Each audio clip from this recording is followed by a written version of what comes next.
BC కులగణనపై బుధవారం ప్రభుత్వం ఉత్తర్వులు జారీ చేసింది. అసెంబ్లీలో తీర్మానం మేరకు జీవో రిలీజ్, మరో ఉత్తర్వులో గైడ్ లైన్స్, ఇతర వివరాలు కూడా.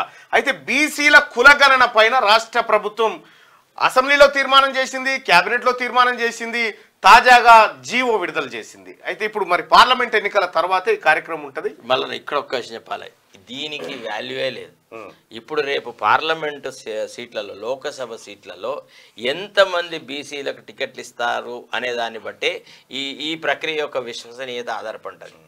నీ అమ్మ వేరే వేరే పార్టీలలో ఉన్న వాళ్ళను, వాళ్ళ కులపోళ్ళని ఏరుకొని వచ్చి వాళ్ళకే టికెట్లు ఇచ్చేసేసి మీరు కేవలము ఓట్లు వేసే యంత్రాలే అని బీసీలకు పదే పదే చెప్పుతూ వినరా. ప్రతి బీసీని నేను అడుగుతున్నాను ఒక విషయం, అంటే I got a very serious doubt about it. అంటే ఈ ఒక రోడ్ రోలర్తోని బీసీ నాయకత్వం మీద ఇట్లా నడుపుతున్నారు తెలుసా.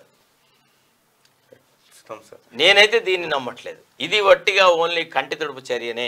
నువ్వు నిజంగా నీ చిత్తశుద్ధి ఎప్పుడు బయటకు వస్తుందని అంటే కనీసం ఒక 5 టికెట్లన్న బీసీలకు ఇస్తే లోకసభలో, అప్పుడే ఎస్ రేవంత్ రెడ్డికి బీసీల పట్ల ప్రేమ ఉందని నేను నమ్ముతా.